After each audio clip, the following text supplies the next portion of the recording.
Nous sommes dans 1 Samuel chapitre 16, à partir du verset 1. 1 Samuel chapitre 16, à partir du verset 1. Voici une histoire que la Bible nous présente. Je sais que cette maison est une maison de la parole. Cette maison est une maison onctionnée. Il y a tellement de grands orateurs qui sont passés par là. Mais par l'Esprit de Dieu, Dieu nous donnera de comprendre quelque chose à travers cette histoire.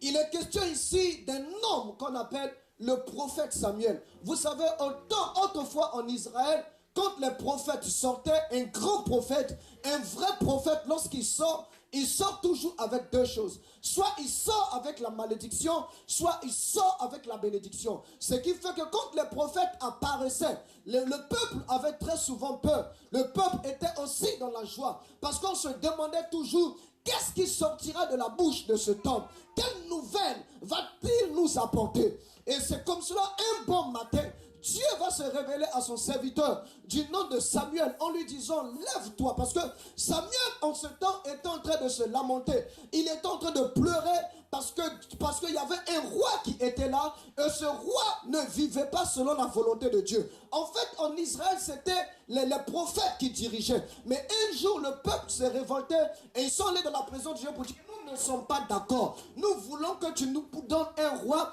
comme cela est dans les autres nations. Nous voulons un chef, nous voulons un président. On ne veut plus être dirigé par les prophètes, ni par les hommes de Dieu. Que les hommes de Dieu se consacrent à la parole et qu'il y ait un chef parmi nous que nous allons choisir. Et c'est celui-là qui va nous diriger. Et Dieu va exaucer leurs souhaits. Dieu va exaucer leurs prières. Et c'est en ce moment que Saül va venir au pouvoir. Et Saül va commencer à régner pendant un certain nombre d'années. Mais durant le règne de Saül, et à un moment donné, il va commencer à faire des choses qui sont contre la parole de Dieu, contre la volonté de Dieu. Un roi indiscipliné, un roi têtu, un roi orgueilleux et désobéissant. Il va commencer à faire des choses qui n'honorent pas le Seigneur. Donc vous savez, quand quelqu'un commence à désobéir, toi qui l'as oint, tu es touché, tu es frustré.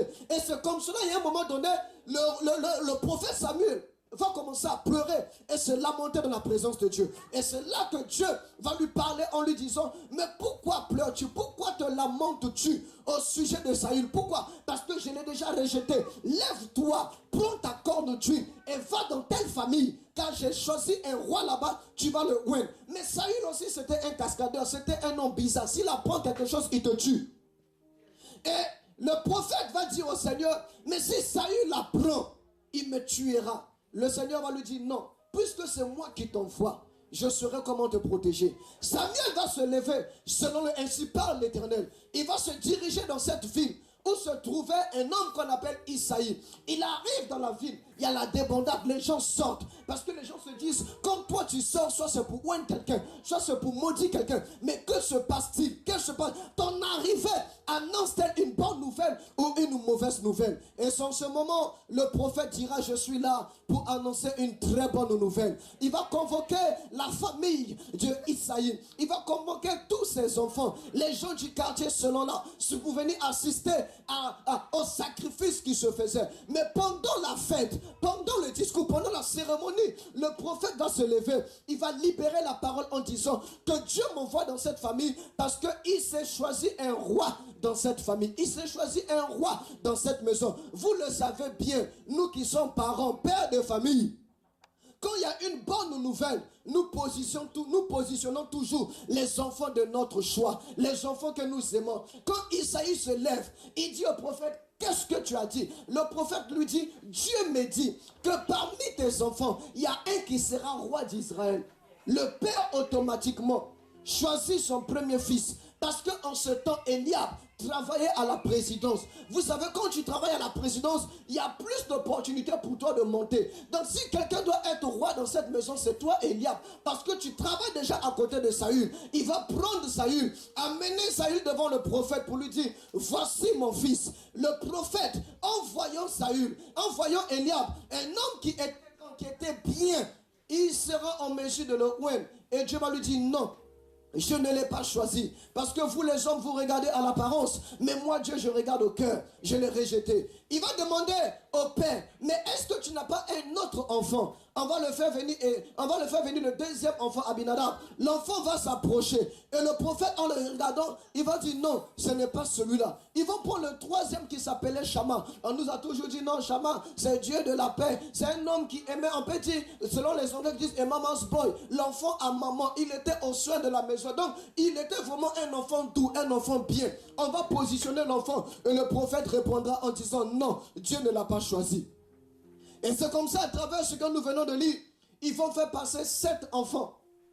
Et Dieu ne fera que les rejeter. Dieu ne fera que les rejeter. Et le prophète va demander au père, qui s'appelait Isaïe, il va lui dire, mais sont cela tous tes enfants? Et le papa va répondre en disant, non, j'ai encore un, mais celui-ci est dans la brousse. Bon, en lisant l'histoire, j'ai relu. Je me suis dit, mais ce père, c'est un père qui est méchant. C'est un père qui est mauvais. Parmi tous tes enfants, si tu dois envoyer quelqu'un en route, ça doit être le premier, ou le dernier, ou le deuxième, ou le troisième. Mais tu vas prendre le dernier. Tous les parents qui sont ici, si vous leur demandez qui est votre enfant chéri, sur 10 enfants, sur 10 parents, il y a 8 qui te répondront en disant c'est le dernier. Parce que le dernier, c'est l'espoir de la famille. Tout le monde compte toujours sur le dernier. Tout le monde a toujours l'amour sur le dernier. Mais dans le cas de cette famille, le papa va prendre le dernier. Il va le jeter dans la brousse. À l'église, quand nous venons, nous avons notre père spirituel. Nous avons papa qui est là. Nous avons des atouts et des potentialités. Mais il y a des fois, ça nous fait mal. C'est nous que papa met dans la brousse. Quand il s'agit de faire les bonnes choses, papa choisit une catégorie de personnes. Mais quand il s'agit de faire certaines choses, on prend d'autres personnes. C'est comme si toi, tu es habitué à la saleté. C'est comme si toi, tu es habitué aux travaux qui... Habitué, on dit travaux Bella. Bella, là, ça veut dire que tout ce qui est moins de valeur, c'est là on se souvient de toi. Donc David, on le rejette. Il est dans la brousse là-bas en train de travailler. C'est l'image de ce chrétien, de ce serviteur dans la maison de Dieu. On ne s'occupe pas de toi. Papa ne te voit pas. Malgré tout ce que tu fais, tu as l'impression que ton père ne te comprend pas. Tu as l'impression que papa est méchant. Tu as l'impression que papa favorise un côté. Il ne favorise pas l'autre côté. Tu as l'impression que j'ai les atouts, j'ai les capacités qu'il faut. Mais pourquoi papa ne veut pas me positionner? Papa me met dans la brousse. Tout comme David. Il y avait ses grands frères qui étaient là. Lui, il n'avait que 17 ans. Mais c'était lui qui était dans les travaux champêtres. C'était lui qui était à côté des animaux. Papa ne pouvait pas comprendre. Mais un jour, David pouvait être tué, il pouvait être exposé à la mort, mais ce n'était pas son problème. Mais là où David était, Dieu est en train de le former, Dieu est en train de le façonner, Dieu est en train de travailler son caractère, parce que Dieu savait à partir de cela, quelque chose de grand allait arriver dans sa vie. Il y a des fois quand nous venons à l'église, notre Père en nous voyant, il voit notre comportement, il voit notre attitude, il se dit mais toi, tu es un grand leader, toi, tu seras une grande femme, va placer les chaises. En plaçant les chaises, il est en train de tuer ton orgueil. Il est en train de tuer le moi qui est en toi. Mais toi, tu pleures, tu murmures. Tu as l'impression que papa ne m'aime pas. Papa fait du favoritisme. Mets-toi au pays. Fais ce que papa te dit de faire. Car en le faisant, Dieu sera en train de te former. Dieu sera en train de te préparer en temps convenable. Et Samuel viendra et Samuel te cherchera. Je suis là ce matin pour susciter les David.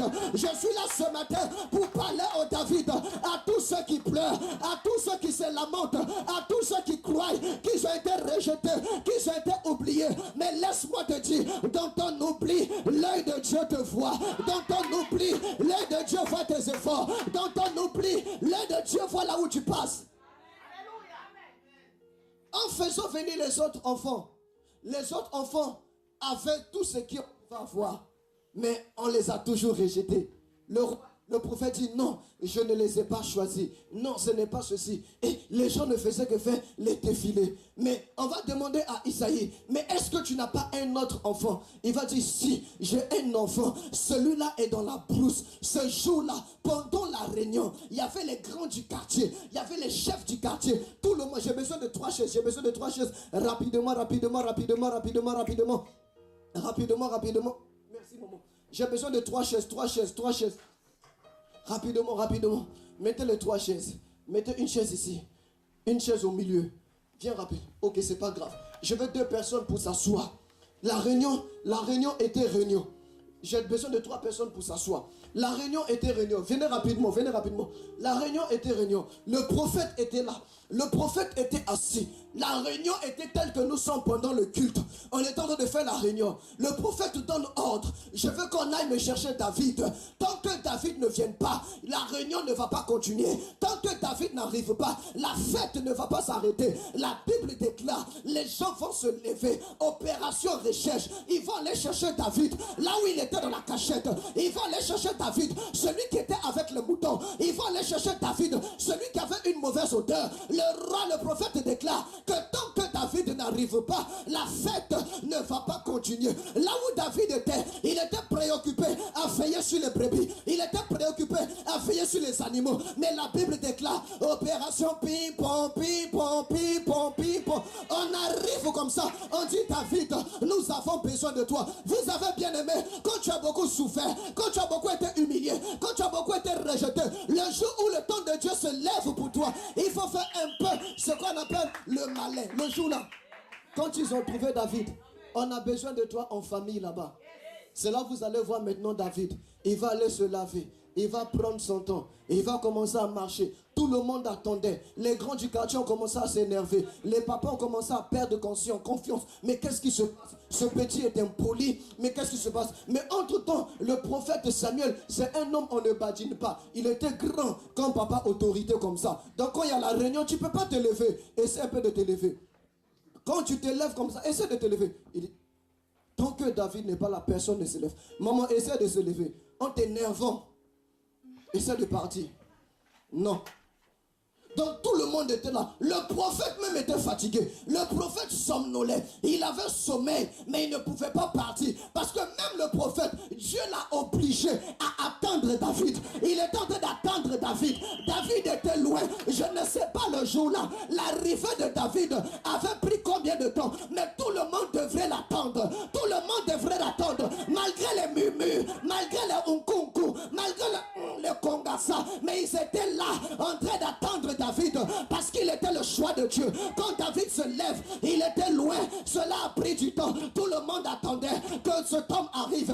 Tout le monde attendait pour que David apparaisse. Quand David apparaît, selon l'histoire que nous venons de lire, la Bible déclare David apparaît. Oh, la Bible déclare qu'il était grand. Il était beau, il était blond, il avait de beaux yeux. Mais en fait, quand vous lisez, vous allez trouver la Bible a fait par esprit en mettant or. Quand je partais à l'école, je me rappelle, on nous a toujours enseigné en disant dans une phrase, quand vous voyez le mot or, cela sous-entend que tout ce qui avait été dit, quand or apparaît, or annule tout ce qui avait été dit. Quand or apparaît, en fait, quand le prophète voit David, il voit que ce qu'on lui a dit au sujet de David, avec ce qu'il voyait, était contraire. Il y a plusieurs d'entre nous, les gens saluent ton histoire, les gens saluent ton nom, les gens saluent ton témoignage, mais laisse-moi te dire, la main de Dieu se lèvera pour toi. La main de Dieu se lèvera pour toi. La main de Dieu se lèvera pour toi. Là où on t'avait sali, je te vois dans le même endroit. L'Éternel t'est levé. Je te vois dans le même endroit. L'Éternel essuyait de larmes. Non, non, non, non, non, non. Tu ne vas pas quitter Bruxelles. À partir de Bruxelles, ton histoire va changer. À partir de Bruxelles, quelque chose va se passer. Tu ne vas pas changer de quartier.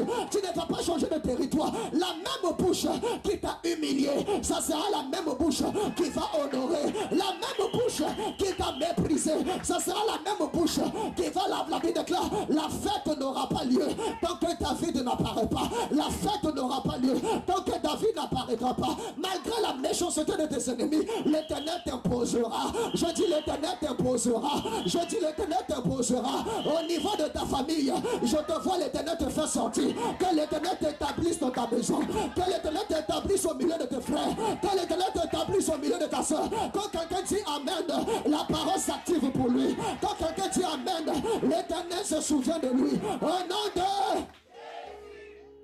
Nous ne nous placerons pas tant que David n'arrive pas. Ce jour-là, je me rappelle, j'habitais chez mon père spirituel. Mais c'était compliqué. C'était dur. Dur comme caillou. Mais il y a des fois, il avait les petites bouteilles de parfum parce que lui, il aime beaucoup les parfums. Donc il me donne une de ces bouteilles de parfum pour dire, va jeter. Moi, au lieu d'aller jeter ce parfum-là, je mets un peu dedans. Je secoue, je secoue, je secoue, je secoue, je secoue. Après, je mets sur mon... Ça me faisait sentir un peu d'odeur. Il y a des fois quand on me disait, mais Christian, tu utilises mon parfum. Je dis, non papa, mais j'avais un mystère caché. Quand j'ai récupéré les bouteilles vides, je secouais et j'ai utilisé cela. Mais aujourd'hui, le même Dieu que j'ai servi, le même Dieu à qui j'étais confiance, il m'a visité et on m'apporte des parfums aussi au nom de Jésus. Ah, je vais parler à quelqu'un. N'arrête pas de faire ce que Dieu te demande de faire. Mais qu'est-ce qui se passe dans nos vies? Il y a beaucoup d'entre nous, quand ils se retrouvent dans la brousse comme David, au lieu de persévérer, c'est les murmures qui montent. C'est les murmures qui montent. Il y en a même qui viennent dans l'église. Ils trouvent que non, papa fait la discrimination. La manière dont la soeur a modère, c'est pas comme ça. On ne sent pas la chose de Dieu en elle.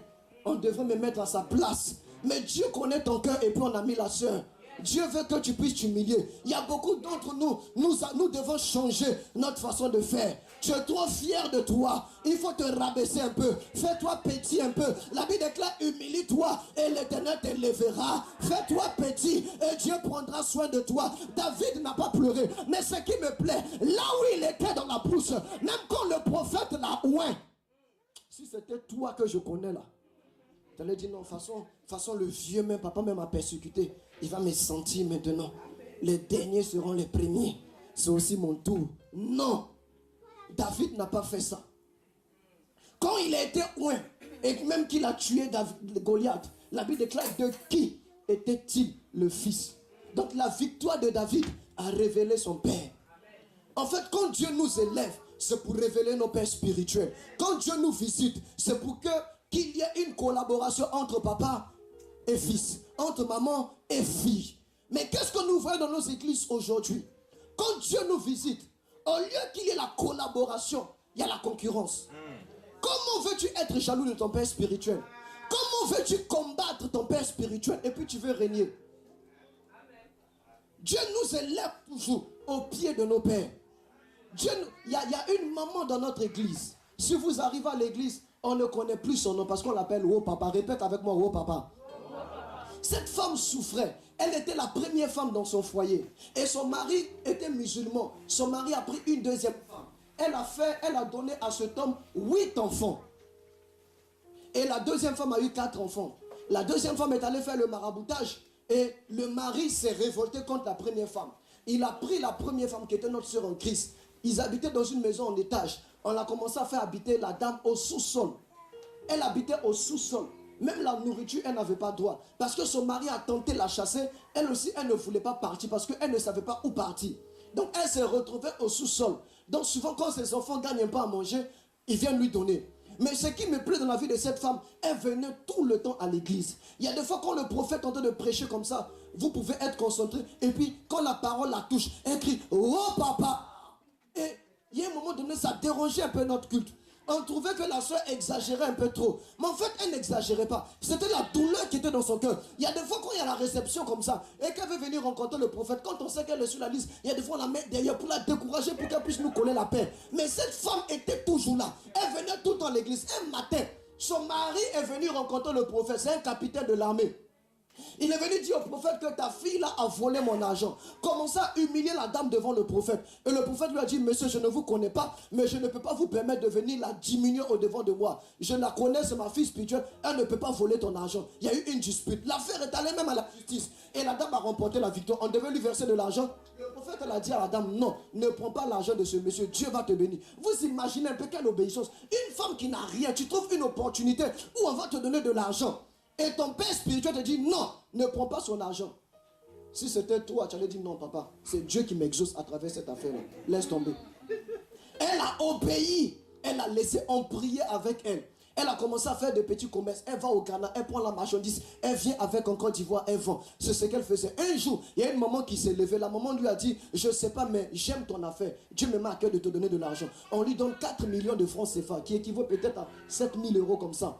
Et la dame commence à faire le commerce, fructifier cet argent. Et tout d'un coup, aujourd'hui dans notre église, la dame voyage, elle va en Chine, elle ne sait pas lire, elle ne sait pas écrire, elle n'a pas de parents bien placés. Mais aujourd'hui, elle fait partie des partenaires de notre communauté. Dieu l'a pris au sous-sol. Elle a construit un immeuble où elle a mis en location. Son mari a commencé à murmurer en disant qu'elle vendait la drogue. Ce n'était pas la drogue, mais l'obéissance à la voix du Père spirituel a ouvert les portes pour elle. L'obéissance à la voix du Père spirituel lui a donné un nom. Ah, je parle à quelqu'un ce matin dans le nom de Jésus. Je ne sais pas qui est en train de tourmenter ton cœur, qui est en train de te monter, qui veut désorienter ton esprit vis-à-vis de cette vision. Humilie-toi, accroche-toi, car le Dieu qui a fait la paix dans cette maison est fidèle au nom de Jésus. Tu seras élevé dans cette église. Et ici à Manaïm, tu viendras prendre le micro, tu témoigneras de la gloire de Dieu, tu témoigneras de la puissance de Dieu, tu témoigneras de la grâce de Dieu. Ah, je vois dans cette salle des hommes que Dieu va favoriser, des femmes que Dieu va favoriser. La Bible déclare, quand David apparaît, la Bible déclare, oh, il était beau, il était resté depuis longtemps, on ne voyait pas sa beauté, on ne voyait pas sa jolibilité, mais quand le Dieu de Dieu a sonné, quand l'heure de Dieu a sonné, tout ce qui était caché est revenu à la surface. Cet homme qui ne te considérait pas, je le vois revenir à nouveau, changer de pensée, changer de langage, ta beauté apparaîtra, ta personnalité apparaîtra, là où on t'avait dit non. À partir de ce mois de mars, je me tiens sur cet hôtel que plusieurs hommes de Dieu ont béni. Je déclare, à partir de ce mois de mars, ta vraie valeur apparaît, ta vraie valeur apparaît, ta vraie valeur apparaît, ta vraie valeur apparaît, ta vraie valeur apparaît, ta beauté sortira au nom de Jésus. La beauté qui était cachée, je vois la beauté apparaître. À cause de ta beauté, les hommes vont courir vers toi. À cause de ta beauté, plusieurs viendront vers toi. À cause de ta beauté, la faveur va te favoriser. Le Dieu que nous prions, les gens ont l'impression quand une femme est trop belle, c'est la sirène des eaux. Frère, c'est pas une affaire de sirène des eaux, c'est une affaire de la grâce de Dieu. Quand ton étoile commence à briller, tout ce que tu fais, les gens aiment, les gens apprécient. Je déclare ce matin que ton étoile brille au nom de Jésus. Que ton étoile brille au nom de Jésus. Que ton étoile brille au nom de Jésus.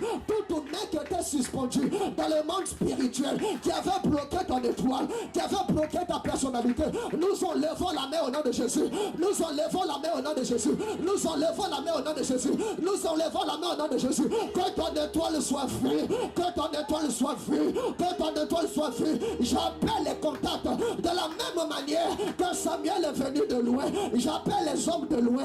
J'appelle les partenaires de loin. J'appelle les hommes de loin. J'appelle les opportunités de loin à venir te rencontrer. À venir te rencontrer. À venir te rencontrer. Les gens te feront confiance. Ils s'aimeront dans ta vie. Les gens te feront confiance. Il t'empruntera. Que la grâce apparaisse dans ta vie. Que la grâce apparaisse dans ta vie. Je déclare ce matin ouverture des portes. Je déclare ce matin ouverture des portes. Je déclare ce matin ouverture des portes. Quand tu me donnes un amen, j'ouvre une porte pour toi. Quand tu me donnes un amen, j'ouvre une porte pour toi. Quand tu me donnes un amen, j'ouvre une porte pour toi. Au nom de Jésus. Marie pouvait se demander, mais comment cela se fera-t-il? La Bible déclare, le Saint-Esprit viendra sur toi et la puissance du Très-Haut te couvrira de son ombre. Cela ne dépend pas de ta sagesse ni de ton intelligence, mais la grâce de Dieu, la grâce de ton Père, la grâce de Dieu, la grâce de ton Père marchera en ta faveur. Alléluia. Alléluia. Il s'élève. David apparaît. Et ce jour-là, vous savez, quand tu as trop souffert et puis Dieu te fait grâce, il faut faire encaisser les gens. Vous savez, il y a des fois quand nous pleurons, on a l'impression qu'il n'y a pas un Dieu qui est dans le ciel. Donc la dame dans notre église, on l'appelle Wo Papa. Parce que quand le prophète prêche, elle crie Wo Papa. Aujourd'hui, elle va en Chine. Elle revient. Pasteur Elodie l'a vu. Wo Papa. Pourquoi? Parce que Dieu, elle a écouté la voix de son Père. Souvent les gens quand ils viennent dans l'église, ils trouvent non, les pasteurs même exagèrent trop. Ah, c'est comme si on n'a plus de compte rendu à rendre à Dieu, c'est à eux. Oui, parce que ce sont les gardiens de nos âmes. Un homme de Dieu, quand un homme de Dieu porte ton cœur, regardez un peu le révérend Jojo. Hier, vendredi, on était ici à l'église. Dès qu'on a fini, il a pris la route jusqu'à Brest. Parce que moi je connais la France. Brest c'est très loin. Il est allé là-bas en voiture. tu nous nuis. Il a laissé ses enfants, sa famille. Il va là-bas, il finit. Il a pris la route. Il arrive aujourd'hui à 5h30. Non, il devait se reposer. Si c'était toi, tu allais dormir. Mais même dormir, il n'a pas dormi. Il se lave, il vient encore au culte. Et puis toi, tu vas te lever. Tu vas ouvrir ça là, qu'on appelle bouche là, pour parler contre cet homme-là. Et puis tu veux vivre longtemps. Tu ne peux pas vivre longtemps. Tu vas t'arrêter sur ton chemin. Amen. Vous pensez qu'en tant qu'homme de Dieu, il y a des choses, on n'a pas droit à ça aussi. Il y a des fois quand nous pensons à la musique joue, on veut aussi danser, mais comme on est pasteur, on se retient. On se retient. On se retient. On veut danser, on se retient. À cause de fidèles, nous retenons à beaucoup de choses. Parce que si nous voulons dire, mais tu es pasteur et puis tu le fais. Nous nous privons de beaucoup de choses. On sacrifie beaucoup de choses. Mais après, quelqu'un va se lever et puis venir parler sur toi. Non. Nos pères sacrifient beaucoup de choses à cause de nous. Il y a des fois quand il y a une situation, il arrête de manger. Il prie pour que Dieu lui donne une orientation pour toi. Il prie pour que Dieu le bénisse. Dieu bénisse son fidèle ou bien sa fidèle. Mais nous avons l'impression que non. Il vient parler, et puis on prend l'argent pour lui donner. Tu penses que c'est facile? Viens parler aussi, tu verras si on va te donner l'argent. Alléluia. Nos pères sacrifient leur vie, sacrifient leur foyer, sacrifient leurs enfants, sacrifient leur joie à cause de nous, église, à cause de nous, papa, à cause de nous, maman. C'est pourquoi quand nous venons dans la présence de Dieu, nous devons faire attention. Il y a des fois, tu viens à l'église tel que tu es assis. Tu ne connais même pas le nom de la personne qui est à côté de toi. Amen. Tu ne salues même pas celui qui est à côté de toi. Le pasteur te parle, tu ne comprends pas. Qui aurait cru qu'aujourd'hui, le président Tshisekedi allait être président? Il était ici à Bruxelles, on l'a négligé. Même au mariage de la pote Jerry, il était là. Mais qui s'occupait de lui? On n'a même pas fait photo. Amen. Ça nous a fait mal. Un bon matin, on paraît comme ça, il a la télé. Mais c'est déjà trop tard. Amen. Parce qu'on n'a pas pris au sérieux. C'est pourquoi prends soin de ton voisin. Prends soin de ta voisine. Demande son nom. Demande-lui comment vas-tu. Parce que nul ne connaît demain. Nul ne connaît demain. Amen. Les forts aujourd'hui peuvent se retrouver faibles demain. Amen. Les faibles d'aujourd'hui peuvent se retrouver forts demain. Yes. Mais toi, tu viens à l'église là. Joint. Tu ne salues même pas quelqu'un. Non, depuis que je viens à l'église, Dieu n'a rien fait pour moi. Dieu n'a rien fait pour toi. Le souffle de vie qu'il t'a donné, tu mérites cela. Le souffle de vie qu'il t'a donné, tu mérites cela. Si on voulait comptabiliser cela, tu peux. Dieu n'a rien fait. Si Dieu pouvait ouvrir tes yeux, combien de jours l'homme de Dieu est en train d'intercéder pour toi? Il y a des choses, il y a des paroles qui n'allaient jamais sortir de notre bouche. J'ai tenté de prier, mais c'est comme il y a une voix qui me dit d'arrêter de parler à une sœur. La voix de Dieu retentit à ton cœur. Arrête avec la drogue. Arrête avec la cigarette. Parce qu'il y a la mort là-bas. Arrête ces choses-là. Sors de là et tu auras la vie. Amen. Dieu me dit de te parler, de te dire arrête ça. Parce que tu ne sais pas là où ce que Dieu veut faire avec toi. Il t'a plusieurs fois parlé toi-même. On ne peut pas, la cigarette, la drogue ne peut pas nous aider à oublier nos problèmes. Tu vas fumer, tu auras l'impression que les problèmes vont passer. Les problèmes vont toujours demeurer. La seule chose qui peut enlever tes problèmes, il s'appelle Jésus-Christ de Nazareth. Donne-lui ton cœur, il va te libérer de ces choses-là. Arrête cela parce qu'il y a la mort à ta porte. Nous voulons venir ici pour célébrer la victoire, pas la mort. Amen. S'il doit avoir la mort, c'est dans le camp de nos ennemis. Ressaisis-toi, maman. Ressaisis-toi, ma soeur. Ressaisis-toi. Ressaisis-toi. Ressaisis-toi, parole du Seigneur. Ressaisis-toi. Sors de ces choses. Yes. Nous avons plus confiance à la voix de l'étranger qu'à la voix du Seigneur. Tel que je suis venu ici, je travaille sous l'onction de votre Père spirituel. S'il n'a pas ouvert son cœur, il y a des choses que je ne pourrais pas faire. Un homme de Dieu peut passer, si quelle que soit son onction, il n'est pas plus grand que cet homme qui est assis là. Jamais.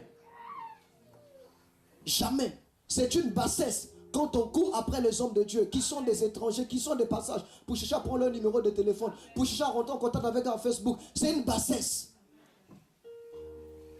Ils ne pourront jamais porter ton fardeau comme ce temps porte ton fardeau. Ils ne pourront jamais prier pour toi. La seule personne qui te connaît bien, c'est lui. S'il y a un problème à Bruxelles ici, qui prendra son véhicule et venir rapidement? Tu vas appeler ces personnes et te dire, ma fille, que Dieu soit avec toi. Personne ne va effectuer le déplacement. Mais c'est lui qui ne va pas dormir pour toi. C'est lui qui va laisser tout et venir vers toi. Amen. Un jour, je finissais le culte à la maison. C'était un dimanche. On est rentré à la maison. C'est-à-dire que, vous savez, les pasteurs aiment durer dehors. J'ai d'abord mis du temps dehors. Je suis rentré à la maison. J'arrive comme ça. Ma femme s'est mise chic pour moi. Elle m'attendait comme ça. Moi aussi, je suis allé me mettre chic. Au moment où les opérations voulaient commencer, mon téléphone sonne. C'est une de nos mamans. C'est une de nos mamans tombe. Elle est en train de mourir. J'ai dit à ma femme, pardon chérie, il y a la mort là-bas, je dois partir. Elle m'a dit, papa, encore? J'ai dit oui. Parce que le papa qui priait avec nous, c'est un commandant de l'armée. Et sa femme souffrait, elle est tombée. Et le prophète m'appelle des États-Unis, Christian, tu es où? Mais je suis en pleine opération, vieux. J'ai laissé, je suis allé sauver une vie. Mais non, toi, tu vas te lever pour venir me combattre. Mais tu vas mourir. Amen. Bref. Nous faisons des sacrifices pour l'œuvre de Dieu. Nous faisons des sacrifices pour nos fidèles. On est allé prier pour elle. Son mari n'était même pas là. Il était au travail. Comme c'est un commandant de l'armée, il n'était pas là. Et puis, quand on a fini de prier, il m'appelle. Ah, papa, merci, merci. J'ai dit dans mon cœur, tu es vaincu, tu as raison. Pourquoi? Et c'est ce que nous subissons, beaucoup d'entre nous. Nous subissons beaucoup de choses. À travers, Dieu m'envoie pour vous dire, réconcilie-toi avec ton père spirituel. Même s'il est en train de rire, son cœur gémit. C'est parce qu'il a le cœur d'un père qu'il essaie de se mettre au-dessus de certaines choses. Mais arrête de le blesser. Sinon Dieu enverra les gens de loin pour venir le porter. Et ça te fera mal. Quand tu vas vouloir venir le rencontrer, les protocoles vont te bloquer là pour te dire attends, ça va te faire mal. Mais c'est nous qui avons payé le prix dans cette église-là. Vraiment, non. Amen. Comment as-tu géré le prophète que Dieu a mis dans ta main? Yes. Le leader que Dieu a mis dans ta main. Yes. Église, ressaisissons-nous. C'est vrai que nous sommes en Europe, mais nous ne devons pas oublier. C'est-à-dire, la vie de l'Europe ne doit pas nous détourner de la parole de Dieu. La parole de Dieu est une vie d'obéissance. La parole de Dieu est une vie d'obéissance. Là où il y a l'obéissance, Dieu intervient toujours. Si David n'avait pas accepté, voyez-vous avec moi en pleine guerre, on demande à un enfant, va donner à manger à tes frères. Quel risque, papa? Mais si David n'avait pas obéi à son père, Isaïe, est-ce qu'il allait rencontrer la royauté? Si David n'avait pas obéi à son père, est-ce qu'il allait rencontrer la royauté? Il a obéi. C'est l'obéissance qui l'a conduit à la royauté. L'obéissance à la voix de son père. Quand il partait, c'était un combat. Il n'y avait pas un prix, il n'y avait rien qui pouvait montrer comme étant une élévation. Mais en obéissant, Dieu lui a donné le mariage. Dieu lui a donné la stabilité. Le mariage dont tu as besoin se trouve dans la main de l'homme de Dieu. La promotion dont tu as besoin se trouve dans la bouche de l'homme de Dieu. En t'accrochant à lui, quelque chose se passera. Il est écrit, selon Chronique, 2 Chroniques, chapitre 20, verset 20. Confiez-vous en l'Éternel et vous serez affermis. Confiez-vous en mes serviteurs, les prophètes, et vous réussirez. Si tu veux réussir, écoute la voix de l'homme de Dieu. Mais toi, tu n'écoutes pas sa voix. Mais quand un homme de Dieu dit dehors t'appelle pour te donner un moment de jeûne, tu es concentré comme ça à faire le jeûne. Alléluia. Dis à ton voisin, tape le dit, gérons bien papa. Dis-lui, gérons bien papa. Dis-lui, gérons bien papa. Non, tu ne le dis pas bien. Dis-lui, gérons bien papa. Gérons bien papa. Gérons bien papa. Gérons bien papa. Et dis à celui qui est autour de toi, fais tout ce que le leader te dira de faire dans la maison. Dis-lui, fais tout ce qu'on te dira de faire dans la maison. Alléluia. Alléluia. Est-ce que j'ai parlé mal à quelqu'un ce matin? Est-ce que j'ai parlé mal à quelqu'un? Acclame le Seigneur pour ma vie au nom de Jésus.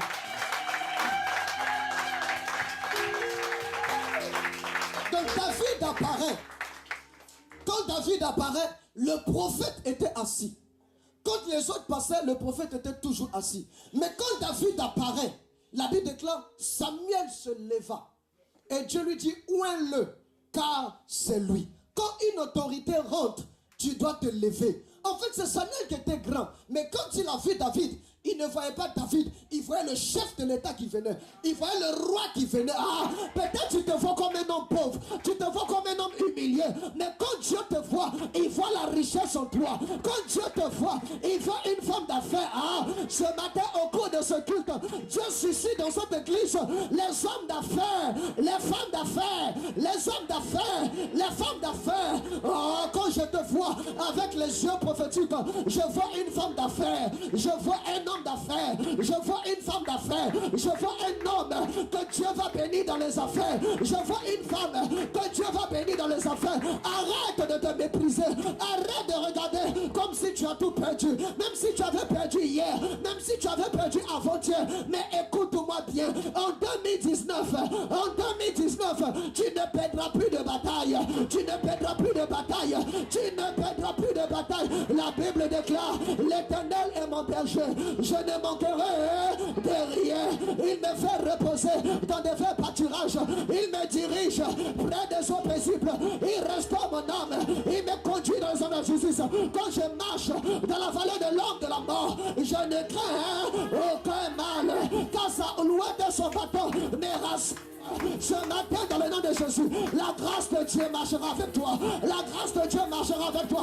Tu ne mourras pas avant ton temps. Tu ne mourras pas avant ton temps. Je ne sais pas quelle parole avait été libérée contre toi, mais je me tiens en ce lieu comme un prophète de Dieu, comme une foi autorité.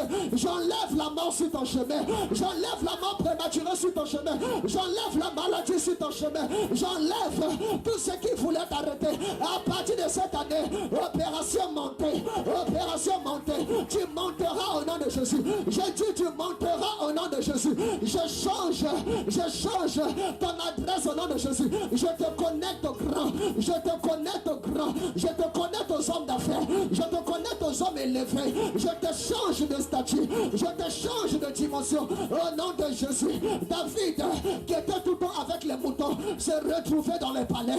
Ta place n'est pas derrière, ta place n'est pas dans les cachettes, mais tu seras vu et revêtu au nom de...